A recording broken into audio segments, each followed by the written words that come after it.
Welcome into the Zachary Moore podcast. This is the second podcast that I have recorded in a row. Hopefully, this will be the first podcast of those two, and hopefully the only one of those two that actually gets to go out because I recorded last week, about 7 days ago at this pretty much same time, and my computer basically died in the middle of it, and I lost the entire recording. So I had some things that I talked about on that episode that are not relevant at this point, particularly the NBA playoffs. And there were some other things on that podcast that I talked about as well in terms of breaking news. One of the things that I had talked about was the China landing mission, as we got some nice little thunder. I don't know if you can hear that thunder and lightning right outside here. I got Carmela on the couch. She's getting a little scared. She's a little uneasy. Hopefully we don't lose power, because then if we lose power, I'll lose an entire another episode most likely. But let's hope that doesn't happen, and we'll continue forward. Anyways, as I was saying, one of the things I talked about on last week's podcast was China's moon landing mission. So they landed on the moon, and they're doing research right now. And since that podcast came out last week, although it didn't come out, not much has really happened since then. They've just kind of been reviewing samples.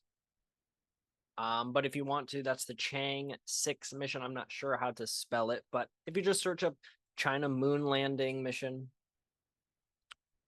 it should show up. And then I also did discuss on that podcast a thing that was observed for the first time by humans was a mammal, in this case an orangutan, using plants and certain basically natural remedies to help deliver itself medicine. It had a cut on its face, and it basically put some tree sap on this open wound, and basically a couple weeks later it was healed. And that was kind of the majority of next week. Sorry, I have Caramella over here. She's a little nervous. She's a little nervous, so I'm petting her right now. Yeah, I'm not sure if you can hear it, but there's been about 2 or 3 lightning strikes since I've started recording it here, and a little bit of rumbling. And we usually don't get a lot of lightning out here in Pittsburgh, and so she doesn't really hear it all that often. I mean, she's basically a year and a half. She's still very young, but we'll see. We'll see. Anyways, going to get started on today's episode. I think it's going to be interesting. I'm basically going to talk about 2 topics. Something going on within space, and then something that's going on in the NBA. Obviously, with the NBA Finals, you know? Also, I am drinking what is this? An Arizona iced tea. And then we have Carmela coming up. I told you she was a little bit nervous. Got Carmela coming up. Maybe she wants to join. Come up here. Come on. Come in. Maybe she wants to join the podcast, let me be a little bit of a co-host. I'm not sure. I guess not. Anyways, the first thing that I wanted to discuss was this merging quasars in the early universe. So it has been observed, these things that are quasars, which I will get into later, basically supermassive black holes create quasars. And you can see these very, very far away. And in this instance, it was very close to the beginning of our universe, or the proposed beginning of our universe, I guess is the better way to state it. And I think within this article, this is from earth.com. I'll pull it up right now. one of the important things is, I mean, to me, it's important, is exactly what are quasars, what this new discovery is, and kind of what does it mean? Does it really mean anything? Like the beginning of the universe is somehow different in some way or another, or is it really just kind of just an interesting, somewhat interesting story? We will find that out as I adjust my camera so I'm not in the view right here. So this is from earth.com, as I said. Let us transport ourselves back in time to an era when the universe was a mere 900 million years old, a period known as the Cosmic Dawn. Amidst this evolution of our universe, astronomers have made an extraordinary discovery, a pair of merging quasars, each powered by a supermassive black hole, locked in a gravitational dance of immense scale and energy. This observation observes a rare glimpse into the dynamic processes that shape the early universes the early universe and its structures. Okay, so what are quasars exactly? Quasars are exceedingly luminous astronomical objects that often outshine entire galaxy. This immense energy output is generated by a supermassive black hole residing at the core of the quasar. These black holes, millions or even billions of times more massive than our sun, exert a gravitational pull so powerful that it draws in surrounding matter. As this matter spirals towards the black hole, it forms an accretion disk, a swirling vortex of gas and dust. Within this disk, intense frictional and gravitational forces generate extreme temperatures, causing the matter to emit vast amounts of radiation across the electromagnetic spectrum. This radiant energy is what makes quasars some of the brightest objects in the observable universe. The study of quasars provides valuable insights into the evolutions of galaxies, blah, blah, blah. Okay. So these things are, like it said, supermassive black holes. And now supermassive black holes are, like it said, billions of times more mass. So they have more mass. So they're heavier and larger than our own sun.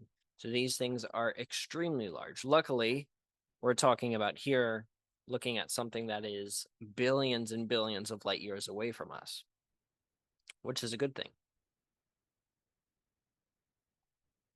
But the discovery of this is actually two in the middle. And so kind of what is the importance of this in regards to the early universe? So we'll actually take a look at Yoshiki Matsuoka, an astronomer from Ehime University in Japan.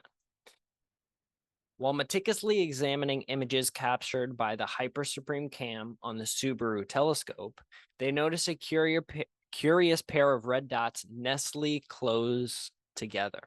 So what are these things? Big red dots very close within each other in this image that they're taking. Matsuoka remarked, the discovery was purely serendipitous. Unaware of the remarkable implications this chance observation held. And you can see right here, we're actually going to go to their website and see some other images of this as well. They did a really good job with this, got some really cool images, and we'll also talk about the technology that was used to generate these images. They actually used a camera to snap these photos, and it's not just a regular iPhone camera. Upon closer inspection, these red dots were revealed to be quasars, each harboring a colossal black hole exceeding 100 million solar masses. Pretty big. Astoundingly, these quasars were separated by a mere 10,000 light years, a distance comparable to the width of our Milky Way galaxy. Wow. So pretty close together and super massive. This close proximity was no mere coincidence, but a telltale sign of a cataclysmic merger in process. The host galaxies of these quasars were locked in a gravitational embrace, their supermassive black holes spiraling towards an inevitable collision. This merger will ultimately give birth to a single event, even more monstrous black hole, forever altering the cosmic landscape. So when they come together, it's going to be pretty large. But once again, we're talking something that is billions and billions of light years away. However, it's maybe possible that that event has already happened. We just have not seen it yet. So maybe the black holes currently at this very moment in June 19th, 20th, whatever it is of 2024, maybe those black holes have already merged and this massive, massive event has already happened. We still obviously have not seen any real effects of it because our solar system isn't all of a sudden getting sucked into this monstrous black hole. It doesn't work like that. But we have to wait until either we can detect some sort of gravitational wave, some other types of frequencies that are coming from this specific event, until we get actual X-ray or some kind of gamma rays or different types of rays, such as visible light as well, infrared. Wait for these to come before we can actually see it, because those unfortunately travel at the speed of light. And like I said, it is 12, 13 billion light years away. So the light from there to here on Earth takes 12 to 13 billion years. So it's a very, very long time scale, and especially very, very high variance of where we kind of come in. I mean, I'm 26. 26 years, when we're talking about 12 to 13 billion years, is a very, very small percentage of that time. So it would be very unlikely that I, or probably anybody within my entire family tree going back to the first people, probably has not seen it. And the event probably didn't happen within their lifetime. So we're talking a very long time scale here. So just keep that in mind. And then we'll go, yeah. Got some more quotes right here. The Gemini near-infrared spectrograph on Gemini North played a crucial role in confirming the identity of these merging quasars and uncovering the secrets of their host galaxies. Quote, what we learned from the GNIRS observations was that the quasars are too faint to detect in near-infrared even with one of the largest telescopes on the ground. This faintness indicated that a portion of the observed light originated not from the quasars themselves, but from the intense star formation occurring within their merging galaxies. Interesting. Furthermore, the GNIRS observations detect a bridge of gas connecting the two quasars, providing compelling evidence to their impending merger. Amazing.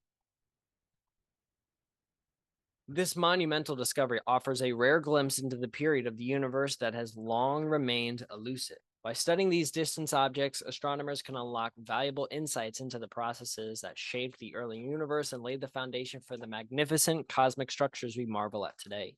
The discovery of this emerging quasar pair marks a significant milestone in our understanding of the cosmos. As astronomers venture deeper into the universe's mysteries, they anticipate uncovering more of these enigmatic objects, gradually piecing together the intricate puzzle of the early universe's evolution.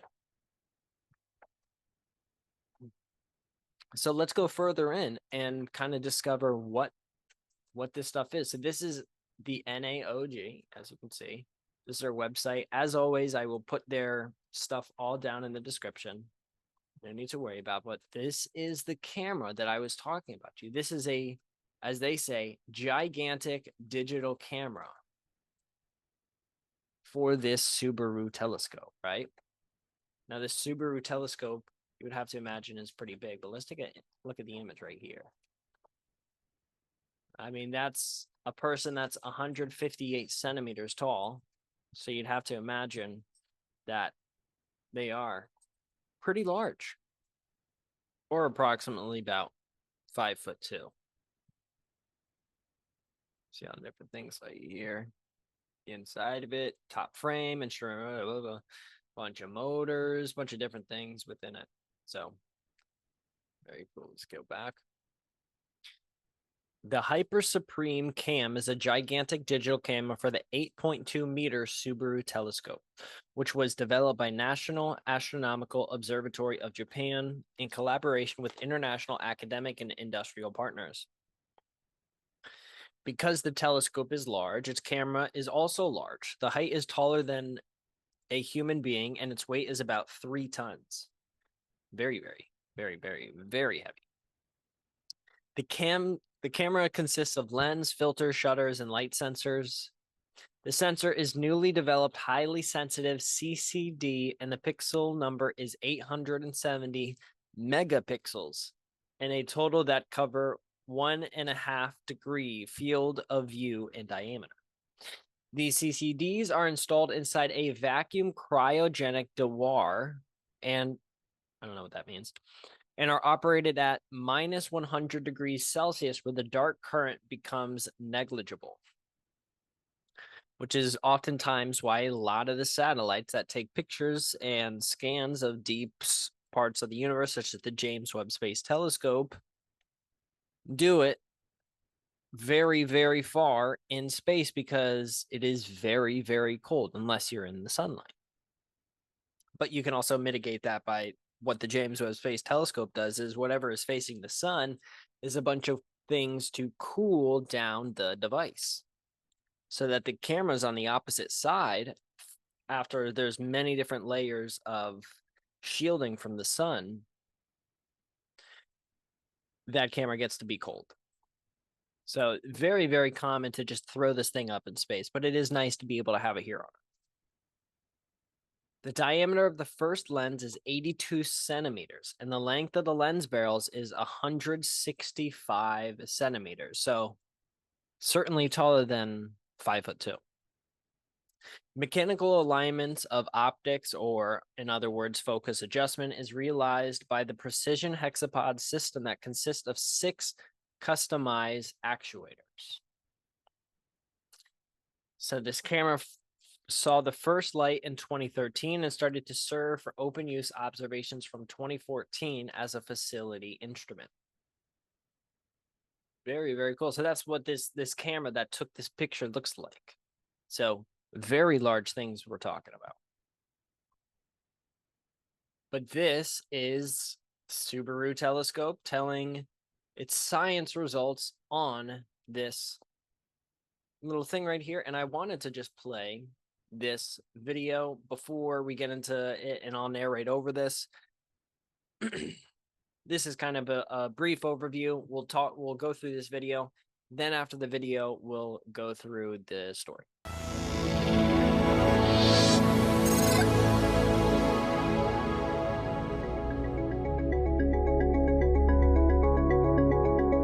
Astronomers have discovered the most distant pair of merging quasars ever known. Being only 900 meters.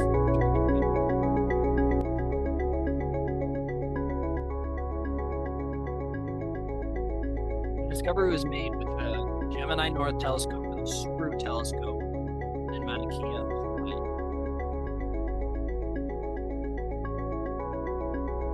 This pair of quasars is found in a distant era of the universe's history known as the epoch, very early within the existence of the universe. During this time, the earliest stars, galaxies, and quasars were forming and filling the universe with light for the very first time.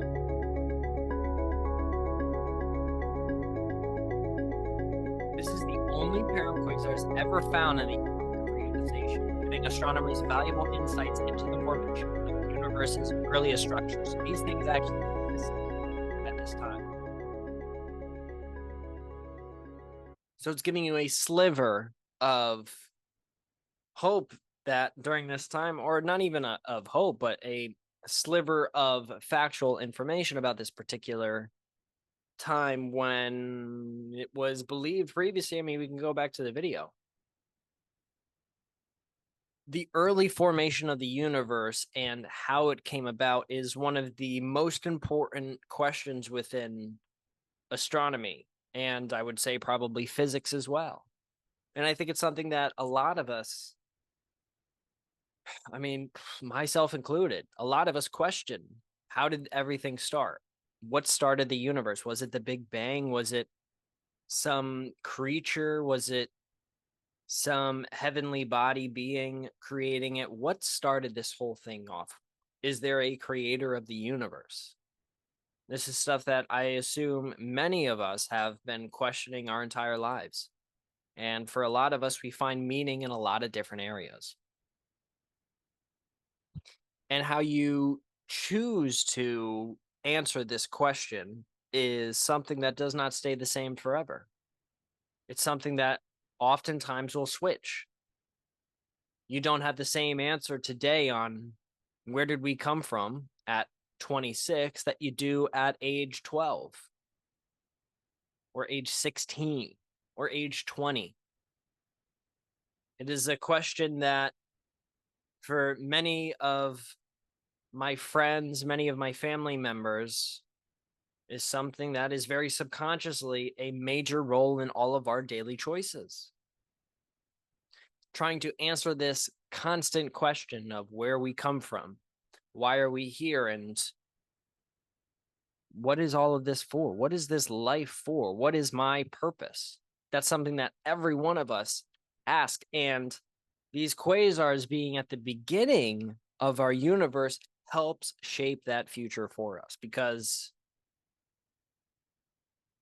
whether there's one more or one less quasar, that could have a significant effect on how our own solar system was formed, how our own galaxy was formed, how our local galaxy group was formed, how our entire universe was formed, was dictated by this very early stage of our universe, because closer to the beginning of it, it was a lot smaller. So things were a lot closer together, which is why you could see these quasars that were basically a Milky Way galaxy apart from each other. And they were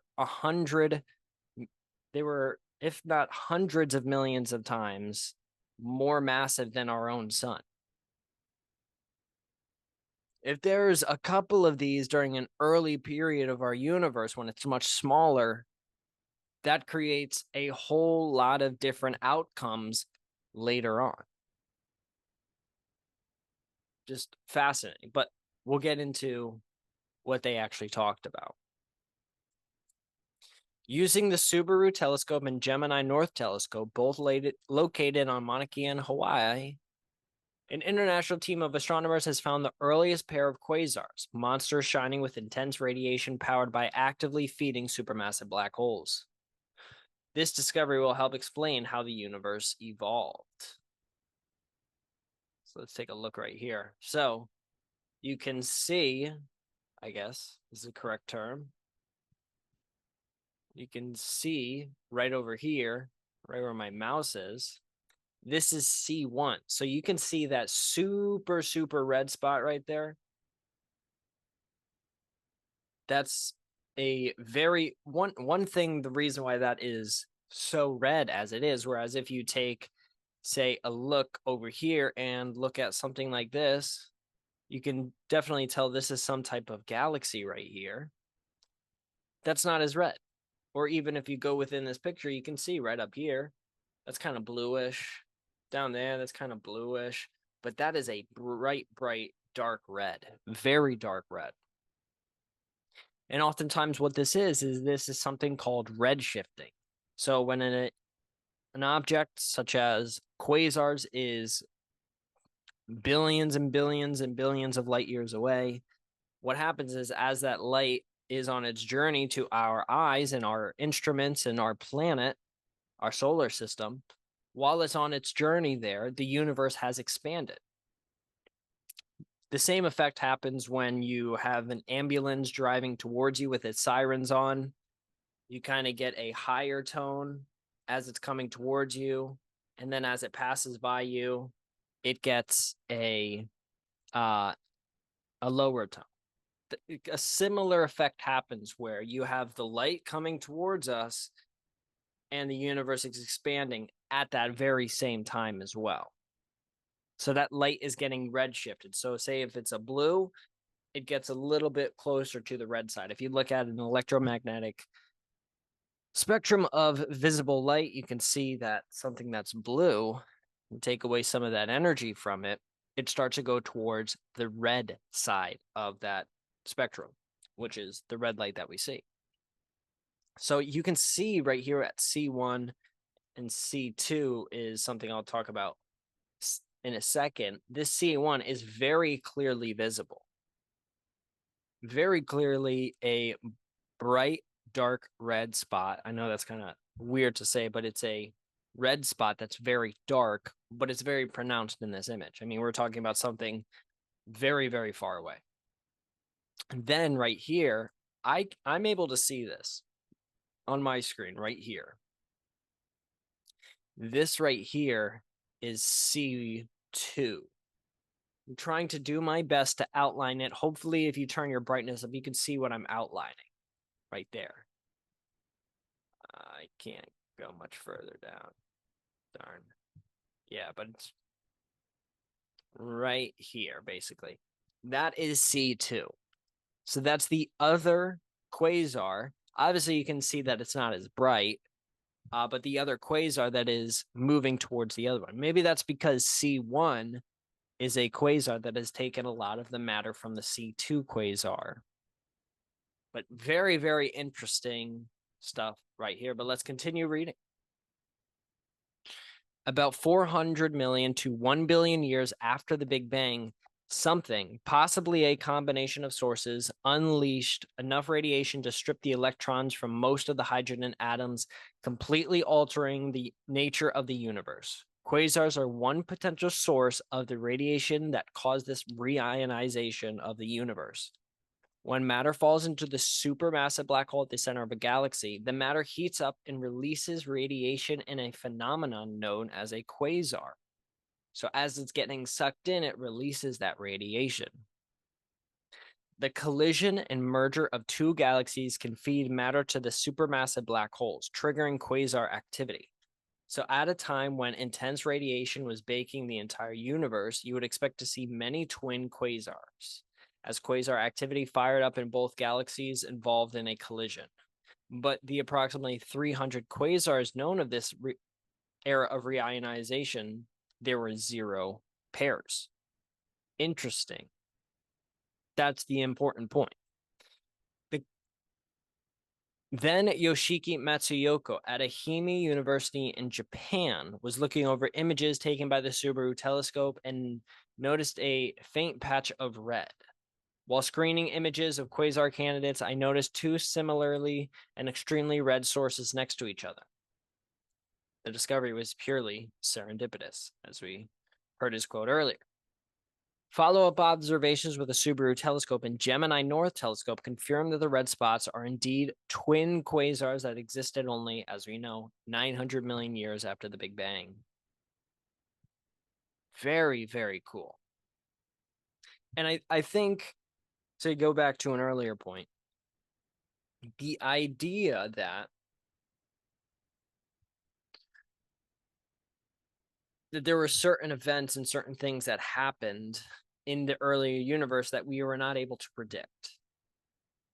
And that's the current state of astronomical science, where we don't exactly know 100% when the Big Bang happened. We're not even entirely 100% certain that the Big Bang is 100% fact. There is overwhelming evidence. There's lots of evidence, and I've talked about in this podcast before, for the Big Bang. Look up something called the cosmic microwave background. Cosmic microwave background. And also look at Higgs boson as well for more information. Very cool stuff. Lots of evidence for it.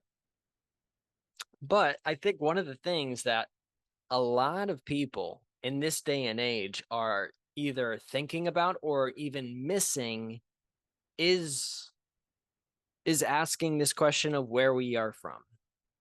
And how did this all start? Who started it? Was it on purpose? Was it just an act of nature? Because we can conceptualize and we can imagine that this experience that we're having, and where we can see things that are billions and billions of light years away provides evidence that these things that long ago somewhere out in the universe. We know that because of these quasars, that the universe is at least 12 billion light years old, 12 billion years old. Say we find something that's 20 billion light years away, then we change it right there. So it's an ever evolving, ever kind of getting new evidence, new updates to it kind of question. And I think a lot of us would be very, very, very informed on what we should do with our lives if we ask this question of ourselves seriously more often, because I think it's a serious thing to consider, because there are many people who kind of just go through their life and they never deal with this question. They never deal with their own mortality. They're so focused on their jobs. They're so focused on their lives. They're so focused on their kids. They're so focused on their hobbies. They're so focused on everything else that they shouldn't be worried about within their life. And yes, kids are important. Yes, your job is important. Your hobbies are important. Going to the gym is important. Going to church is important if it is to you. Finding something to do if it's important to you. Recording a podcast if it's important to you. There are things that you can do that can make your life a lot more enjoyable, but I would argue that you're not getting 100%. Trying to think on a regular basis about the origins of how humans got here on Earth and the origins of our universe are incredibly important, because it makes you realize and it makes you contend with the idea of, okay, well, what's going on out there? What am I? What is my life? What does my life mean? What is the importance of my life? How do I want to leave my life? Do I want to leave a legacy of somebody who was focused with their family, focused with trying to help out their community, focused on being a good guy? Is that the legacy that I want to leave behind? Because I think we all realize that there's a very high chance that we only live this thing once. And quasars in the early part of the universe, if there are pairs out there, and this is the first pair that we've seen, maybe there's others, but if there's one more or one fewer, that would have completely changed the outcome of the early universe, which changes the outcome of the next billion upon billion upon billion upon billion of years. And things have fallen into place where they have for this planet to be this close to its parent sun with these other planets that are around it. I've talked many times about Jupiter, how important Jupiter was for the early universe. One of the major roles of Jupiter in the early universe was to protect the inner planets such as Mars, Earth, Venus, Mercury from getting hit with things like asteroids, things from way, way far out, past Saturn, past Neptune, past all of those places. It was a massive planet, and the reason why it has so many moons now is because a lot of things in the earlier universe, in the early solar system especially, were coming right at it, and before they could get close to the inner planets, they encountered Jupiter, and Jupiter is the most massive planet in our solar system, and it acts as a basic garbage disposal. All the bad stuff would be trying to go to the inner planets towards the sun, but on their journey there, they would get swept up in Jupiter. And so a planet like that is extremely, extremely important to the survival of humans. And you don't get a Jupiter in every single planetary star system that's out there. And you don't get a place like Mars. You don't get a place like Earth. You don't get a place like Venus. You don't get these unique places that just happen to be in this part of the universe, this part of the galaxy, this part of our local solar system. This little planet Earth, where life somehow or another doesn't Doesn't mean whether or not that there was some greater, higher power force that placed it down here. I'm not saying that's not true.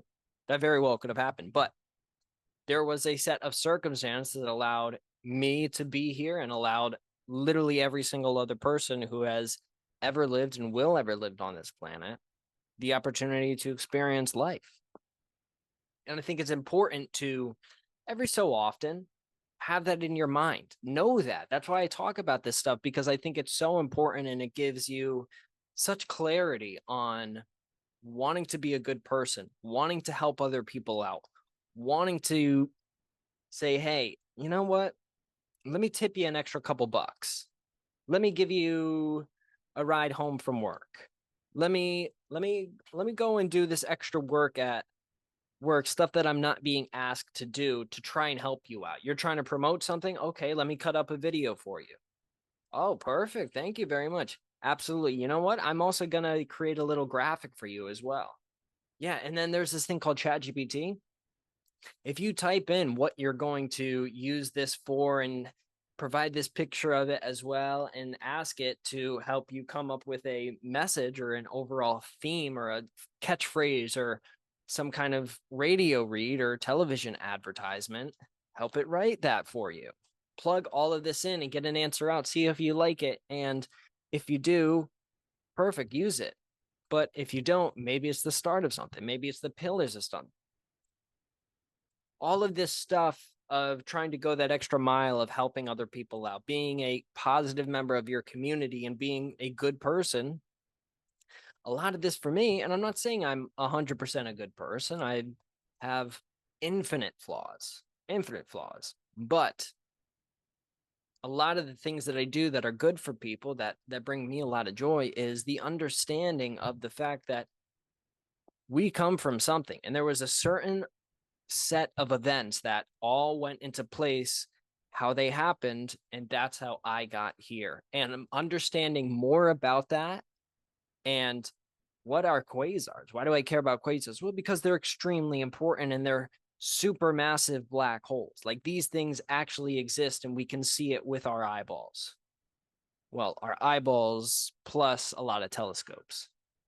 But the knowledge of knowing that these things are out there and that our universe kind of started off in this particular way, I think is so important. And it gives a lot of clarity to your life and how you should lead it. The Celtics have won their 18th championship over a Game 5 win against the Dallas Mavericks. Very, very successful season, obviously, for both the Mavericks and the Boston Celtics. I kind of want to talk a little bit about the finals, but then I also want to give a recap of basically the entire NBA playoffs. I like I said earlier in the podcast last week, I did not get to post that because I lost that episode, and hopefully I still have this episode by the time it's all done. But on the last episode, I talked about my prediction for the NBA Finals and who I thought was actually going to get to the finals.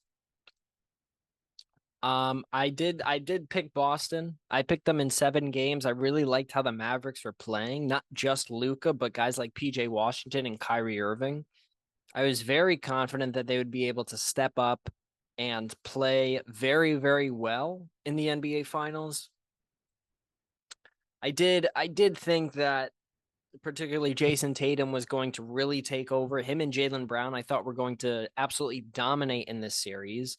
One, because those two guys, particularly Jaylen Brown, can play defense. Jason Tatum can play defense, but Jaylen Brown is very, very exceptional at playing defense. And he also has the luxury of he doesn't have to be the number one guy taking 25, 30 shots on offense.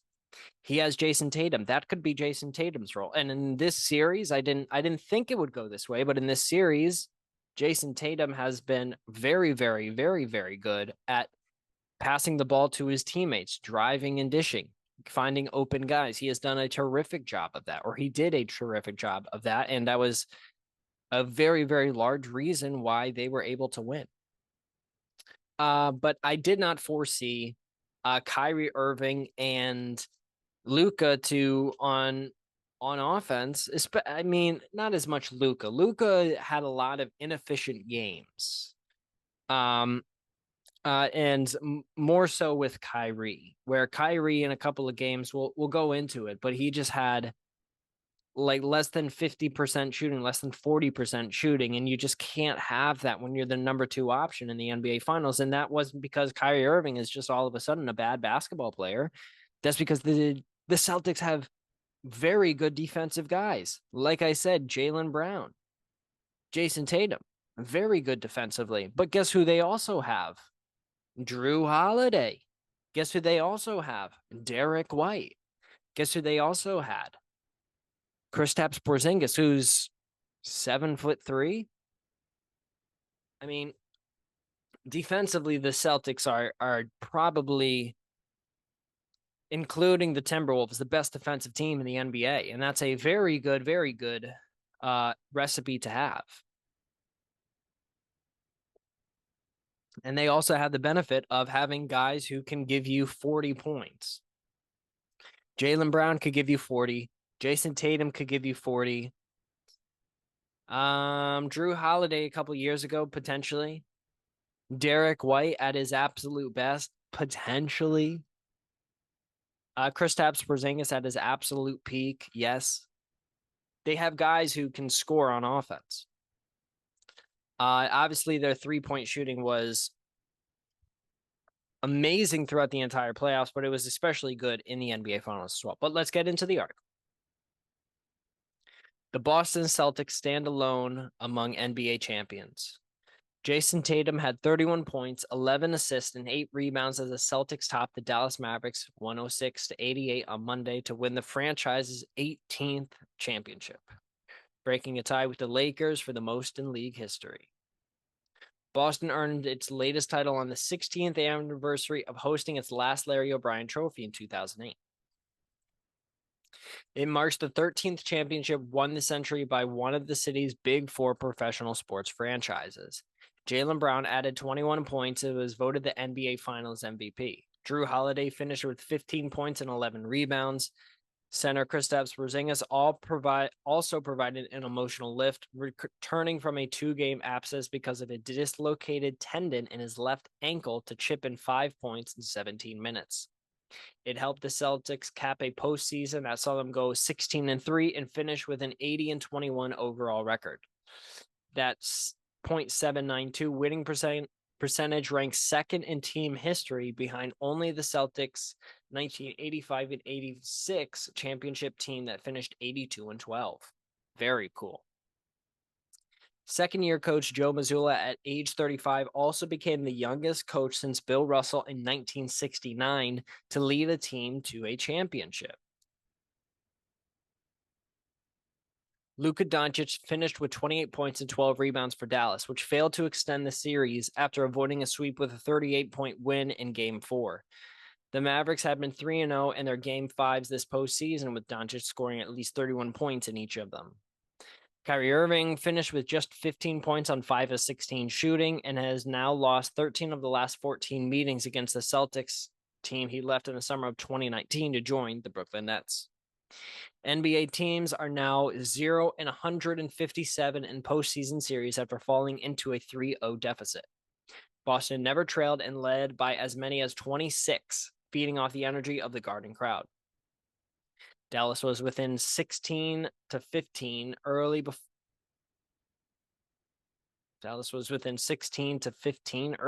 the Celtics closed the first quarter on a 12-3 run that included 8 combined points by Tatum and Brown. Celtics did it again in the second quarter when the Mavericks trimmed what had been a 15-point deficit to 9. Boston ended the period with a 19-7 spurt that was capped off by a half-court buzzer beater by Peyton Pritchard, his second such shot of the series. He had one in the game previously. No. I think it was game 2. He hit a half-court shot. Or maybe it was the previous game. I'm not sure. Over the last 2 minutes of the first and second quarters, the Celtics outscored the Mavs 22-4.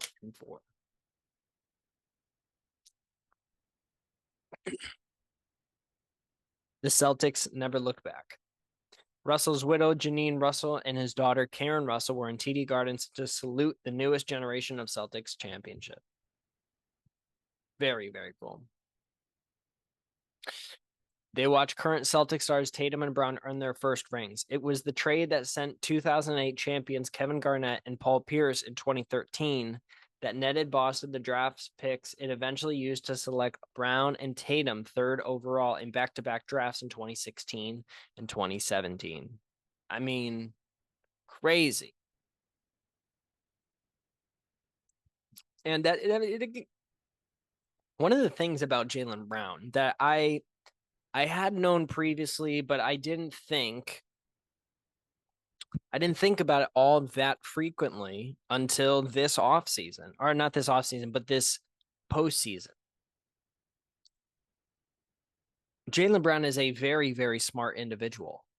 And basketball, much like a lot of sports, is something that if you want to be at the top of your game, you have to be very knowledgeable about that sport. And when you have somebody I don't know if Jaylen Brown is a genius, but he's certainly very smart. He doesn't teach classes at Harvard, but he's given lectures. He's talked about real subjects, and he's very knowledgeable on a multitude of different varieties. He also went to a very nice college, Cal. I think he went to Cal Berkeley. So he is very well educated and he's very smart. And that helps a lot when you're a basketball player, right? LeBron James even though he didn't go to Duke or he didn't go to Harvard or Yale or wherever, he is still an extremely smart individual and an extremely smart basketball player. I mean, I can't recommend it enough. His TV show with JJ, or not TV show, but his podcast with JJ Redick, I think is amazing. I love the information that they break down. They talk about plays, these terminologies that I don't know.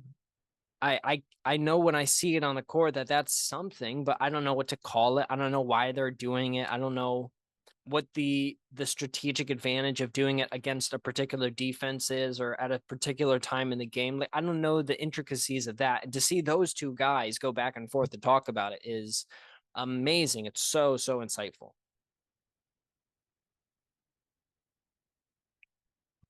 All right. Let's continue. The All-Stars came into their own this season, leading a Celtics team that had built around taking and making a high number of three-pointers and a defense that rated as the league's best during the regular season. The duo made it to at least the Eastern Conference Finals as teammates 4 previous times. Their fifth deep playoff run together proved to be the charm. After both struggling at times offensively in the series, Tatum and Brown hit a groove in Game 5, combining for 31 points and 11 assists in the first half. Yeah, they were very, very good. Very, very good. Now let's talk about kind of the playoffs. Do a brief. I'm not going to go into the stats of every single one of these games, game by game, but a couple of things that I just thought were important. Obviously, we talked about the Celtics maps. This one, I guess we'll take a look right here. So you see points, rebounds, and assists. Playoff leaders, Luka was basically 640, 210, and 180 of each. Crazy numbers. But you kind of can see here the field goal percentage of Jason Tatum was very poor in this series. 39% basically. Per game, 22, basically 8 and 7 with a steal and almost a block a game, whereas Jaylen Brown had 1.6 steals and 0.8 blocks per game. Basically 21 points a game, 5 rebounds, 5 assists. He was very good for them. The thing about him was he was very consistent. I mean, you see that he shot 44% from the field and under 24% from 3. Tatum shot 26%, so not much better, but he just seemed a lot more consistent. Drew Holiday had some games where he played absolutely phenomenal. There's some games where he was a real difference maker, but I would say Jaylen Brown has been very consistent throughout the series. I mean, I wouldn't have been mad. I wouldn't have really cared if they gave it to Jason Tatum. They both kind of deserved it, but that was a very good closeout performance by Jason Tatum. And I mean, you can look here. This was the difference.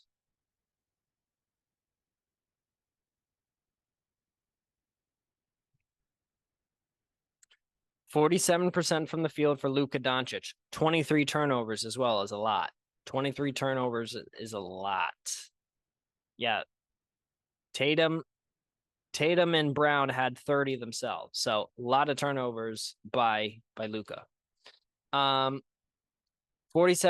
from the field, 24% from three, basically 59% free throw shooting, just really bad. 29, 8.8, 5.6, 2.6 steals, 0 blocks. I mean, 2.6 steals is a good number, but you could, by watching the series, you can tell that it's so hard for you to be the number one guy scoring 146 points on offense. I mean, he took 125 shots. Let's look at the Celtics. Yeah, Jason Tatum took the most amount of shots. He took 98. 125 shots for Luka Doncic is a lot. A lot. He was driving to the basket. He was running in transition. He was playing basically almost 40 minutes a night.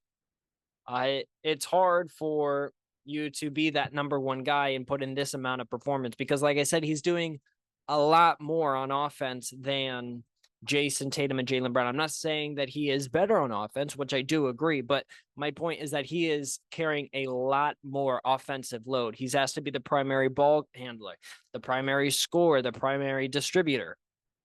He has a large role on offense, but then we can kind of see the remainder right here.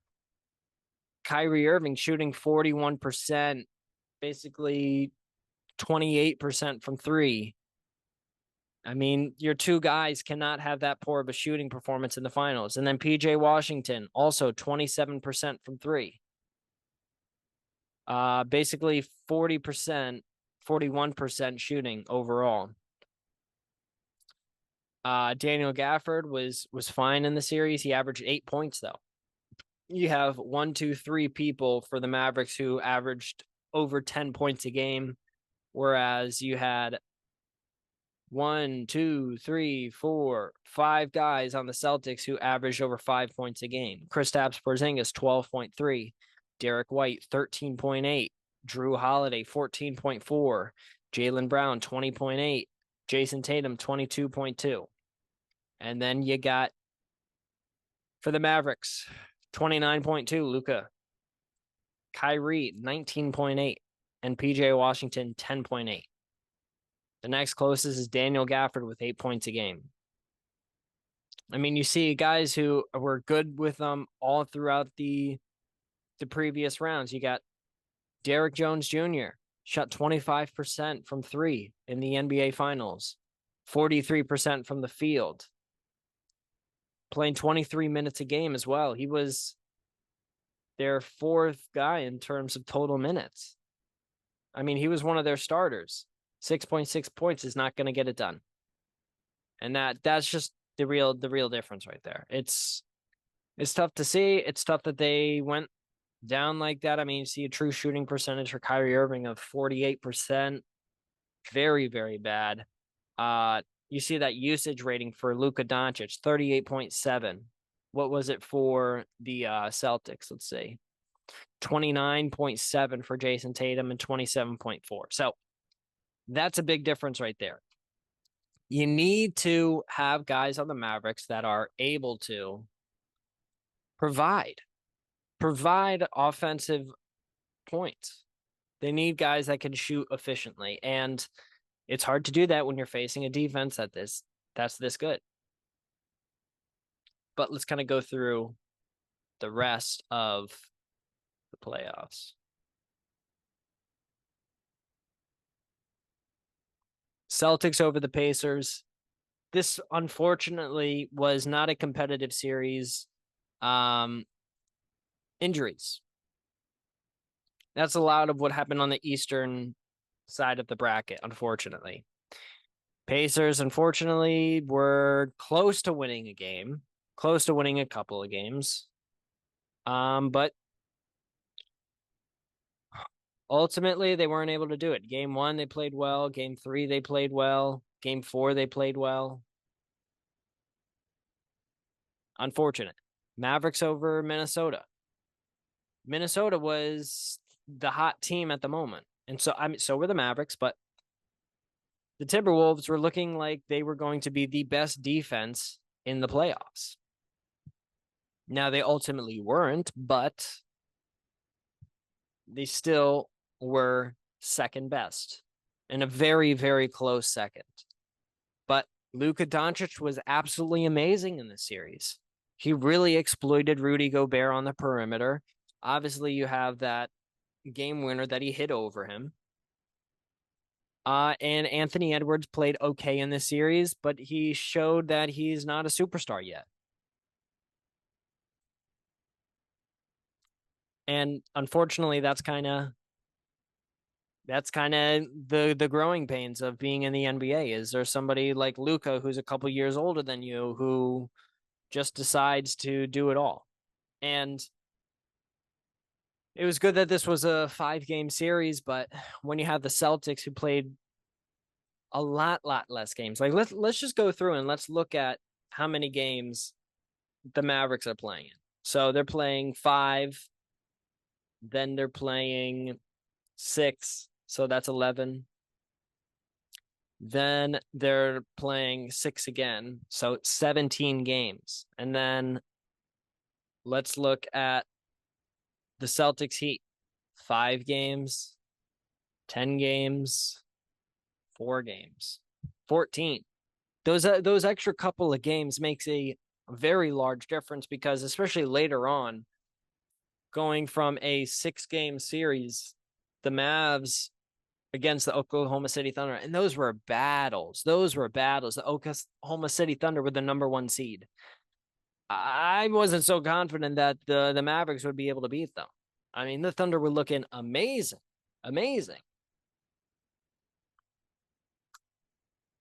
And especially the Mavericks in that second round coming off a tough 6-game series against the Clippers. I mean, they had no easy road. And the Celtics, Miami Heat, Jimmy Butler injured.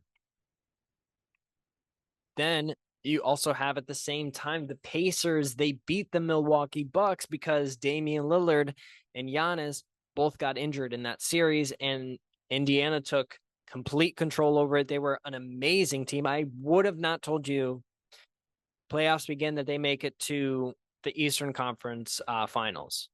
So props to them. They were amazing. Then you have in that second round, the Knicks and the Pacers.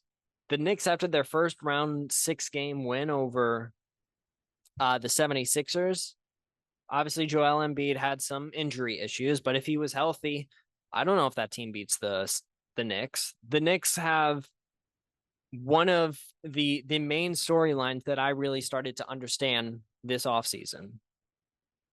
It is so important for teams to have good chemistry and guys that get along with each other, guys that like to hang out with each other, like to be with each other, and guys that have really good chemistry. Josh Hart, Dante DiVincenzo, and Jalen Brunson, on their own, they're good quality players. Jalen Brunson, if I were to give him a 2K rating, is probably like an 89, 90 overall. Josh Hart and DiVincenzo are like 80s. Like they're not 3 superstars. They're not Kyrie, Kevin Durant, and James Harden. Remember, those 3 guys were on the same team at one point. And now James Harden is on a team with Paul George and Kawhi Leonard. Having superstars is good. To have 3 of the best top 10, top 15 players is a good thing to have. But what's more important is to have guys like the Oklahoma City Thunder, where guys are just perfect for their roles. Guys who can step up and hit big shots, guys who can step up and get a defensive stop when you need to. And the thing about the Knicks that was unique to them is that DiVincenzo, Josh Hart, and Jalen Brunson played heavy minutes. And they were always in the game, and they were a constant. They always were going to be playing you on defense. They always are going to be on offense. And when you have somebody like Jalen Brunson who just attacks over and over again, drives to the rim, hitting step backs on you, ISOing you, and then taking you through 2-3 screens at a time. Like, he's aggressive on the offensive side of the ball. They played phenomenal. And Tyrese Maxey for the 76ers played amazing as well in that first round series. But unfortunately, Joel Embiid was not 100%. And that's how the cookie crumbles. Then in the next round, you have the Pacers over the Knicks, and Knicks shouldn't have been in that situation. They shouldn't have gotten to 7 games. I mean, we could take a look. It was a little disappointing, right? I was disappointed in how these games ended. I mean, you see game 5, Jalen Brunson, 44 points. Going into game 6, I'm thinking, all right, it's over. They get they don't have to play an extra game. They're done. Boom.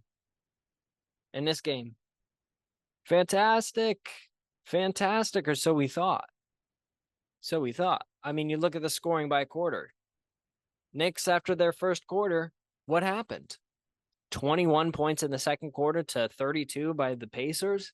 You can't have that in the playoffs. That's what lost them the game. You get off to a bad second quarter, you don't shoot the ball well, and then you're behind.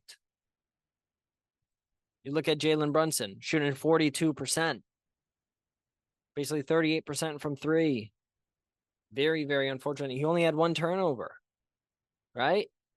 It's just hard to win when your stars are shooting that poorly. I mean, Dante DiVincenzo was okay. I mean, 6 for 14 isn't nothing to be too mad about. I mean, 14 shots, you're hitting 6 of them.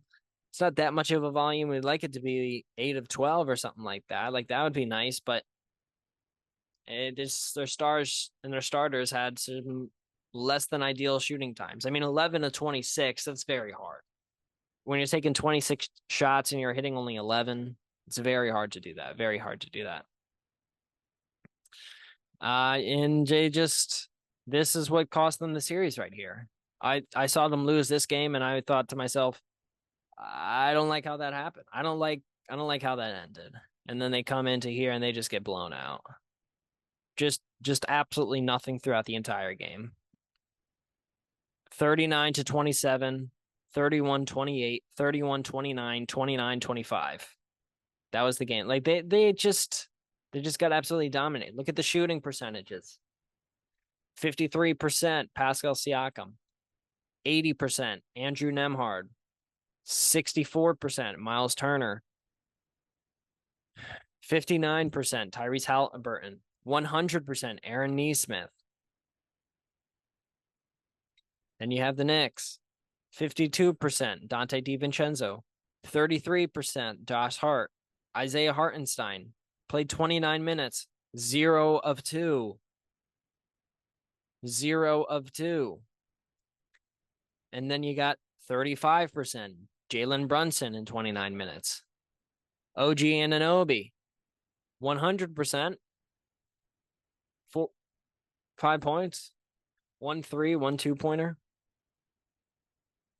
Just not good. And then you have Miles McBride, played 40 minutes, shot 29%, 4 of 14. These are just performances that you just can't have at a closeout game. And it was just, after that first quarter, you knew it was over.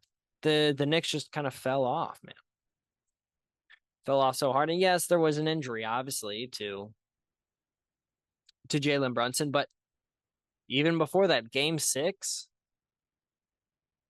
they should have won that. They won the previous game by 30. The series felt like it was over. Overall, kind of going back to my main message of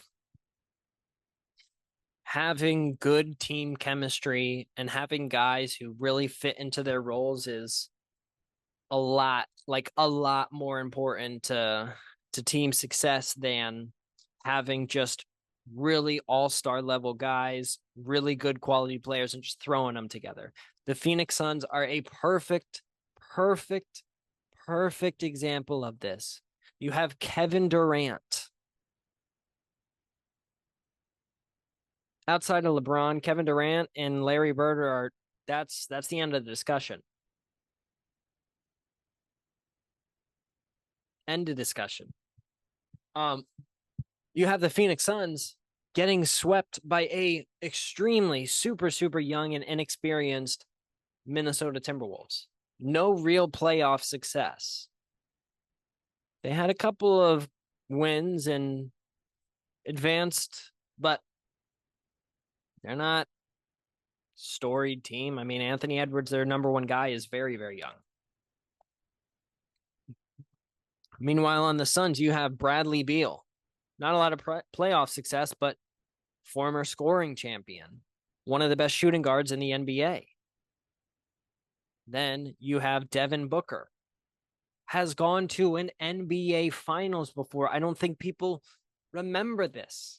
Went to the NBA Finals, made the NBA Finals a couple years ago against the Bucks in 2021. And since then, been in Western Conference Finals after Western Conference Finals. Fantastic player, Devin Booker. He's very good. Then you have Kevin Durant. I mean, these are three guys who can get you a bucket anytime that you need. Scoring should not be an issue. Yet, you find out when you put together a roster like that and guys are injured throughout the season, they're older. Kevin Durant's a little older, so his body's a little bit more brittle. You have guys who are injury prone through no fault of their own. And it keeps them out of the lineup. And then come playoff time, these guys haven't played together like the Minnesota Timberwolves had. And you see the real discrepancies right there. That by far is my number one takeaway is teams that have guys that fill roles to the best of their abilities. Sometimes all you need is a guy to shoot 3 of 5 with 2 or 3 3-pointers to win you games. You need guys that can score 6 to 8 points in one quarter on 3 or 4 shots. Like guys who can be super efficient, hit shots when you need them to, hit big 3-pointers late in games.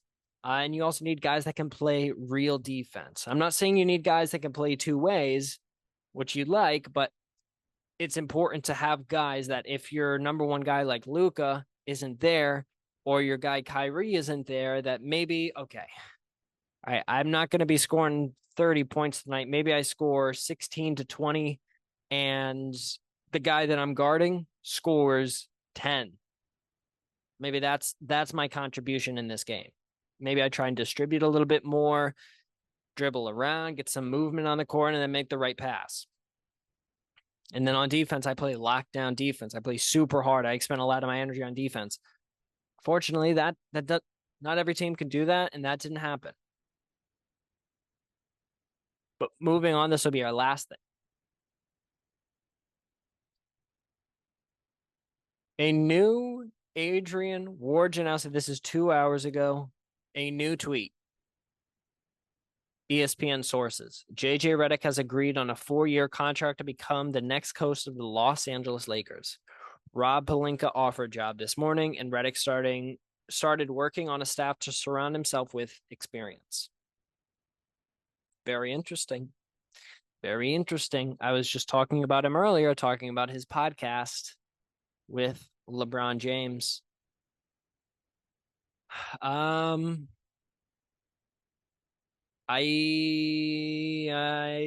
don't know what I feel about this. Let's continue on.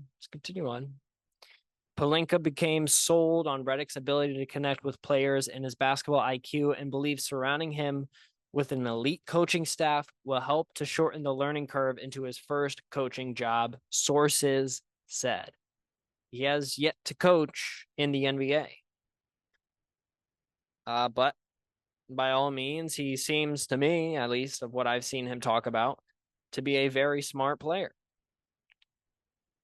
Just did color commentary in the NBA Finals. I thought he did a good job.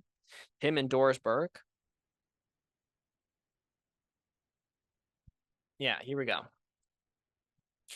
Pelinka's first conversation with Redick came at the Chicago Draft Combine in mid-May, but Pelinka had a much longer visit with Dan Hurley there, and that sat him exclusively on the path of pursuing the UConn head coach.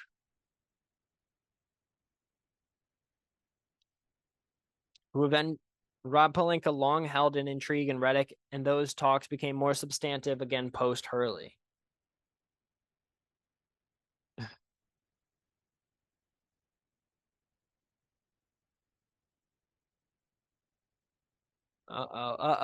What happened? Chicago Bulls are trading two-time all-defensive guard Alex Caruso to the Oklahoma City Thunder for guard Josh Giddey. Wow. A defensive guy.